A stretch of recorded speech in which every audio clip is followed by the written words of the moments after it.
$2 trillion. That is the amount of student loan debt owed overall in the United States as in 2014 as cited in 2015 Gallup poll. Moreover, it was discussed in 2014 article in Education Economics that nearly 58% of college students end up taking out loans to have enough for tuition and fees. Hello everybody, my name is Jacob Nyheisel, here today to talk to you about the rising price of college tuition, deterring students, and ultimately not fulfilling higher education's mission.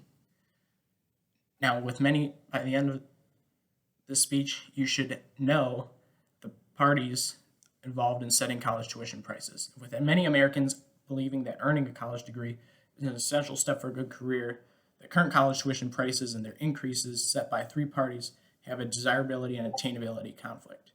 As all viewers are connected with the university in some way, it is important to have awareness of where tuition dollars go and how they are used. Additionally, demand due to these rising tuition prices could be stark for the job market due to unqualified candidates. Now, there are three parties that I've been talking about: the government, the colleges themselves, and the consumers. With that being said, the highest level where prices can rise is actually at the government level, where those funds are of primary importance to colleges. Depending on the funds the government is willing to give a higher education institution, more students may have to turn to aspects such as student loans, and that's one method to pay back debt. However, it's very debilitating at the end. And put forth in an article by in Education Economics from 2014, Americans are very averted to debt and are concerned about it due to the interest rates, tuition price rising, and the default potential. And this was also mentioned in the Kansas City Fed because of the borrow maxes increasing and seeing a trend in tuition prices rising. And colleges also have largely depended on government funds for keeping tuition low. As in a 2019 article from the Kansas City Fed, as of 1990, 40% of college revenue was from the government compared to 20% in 2015. And this aid is not sustained in recessions. That's why it ended up actually falling.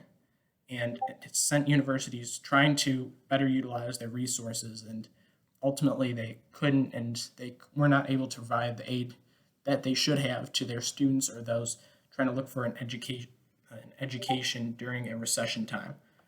Furthermore, after looking at the highest level of authority to see why the federal government plays a role in tuition prices, it's important to move one level down where the prices and services meet, which is at the college. And to keep the tuition prices at modest levels, colleges are required to keep a tight budget. Anything other than that necessitates raising prices. What a college does or doesn't have influences prices greatly because things such as endowments or donations, as cited in a Kansas City Fed article, those make or break the budget of the university. And nearly 8% of the production costs or the revenue gained from whatever services the college provides is directly given back to the workers at the university. And significant offerings, reason for these price increases, as cited in the 2014 Education Economics article, is that there's changes in the offerings by the colleges, and there's also having to pay tenured track professors who teach very, very few students. And it's possible, but it's also not likely, that colleges have tactics to cover these costs that may make sense to people. They may try and push more students to enroll. They may also try to increase housing prices and increase prices for meal plans, as cited in a 2014 article from Education Economics. And as described in a Washington Post article from July of this year, colleges who go online are offering even less services and less of a student environment while charging more, which doesn't make sense for the price quality return there. Now, considering all the increases caused due to potential college administrative inefficiency and lack of foresight by the government, consumer desires also create a double-edged sword, because as proposed in a 2014 article by Education Economics, competition to be number one may mean more resources, but it also means a higher cost as well.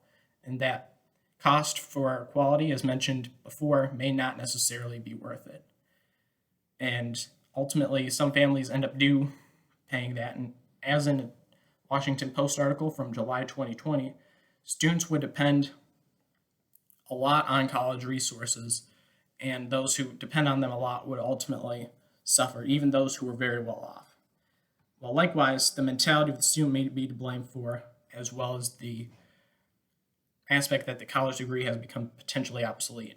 And as the Kansas City Fed put out, more community college or professional certificates with more jobs have emerged. And in the 2015 Gallup poll even determined that 30% of graduates strongly agree, the recent ones, that the college was worth the cost, and they were 1.5 times more likely to think it was worth it if there was a project or internship. After hearing this speech, you should be aware of the various influences on how college tuition prices are determined.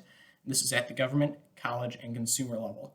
And in a country that believes earning a college degree is essential for a good career, successive tuition prices increase adversely the affordability and producing negative implications on education and the job market overall. $1.2 trillion is a large number that will only continue to grow given the current state of higher education and already a large percentage of individuals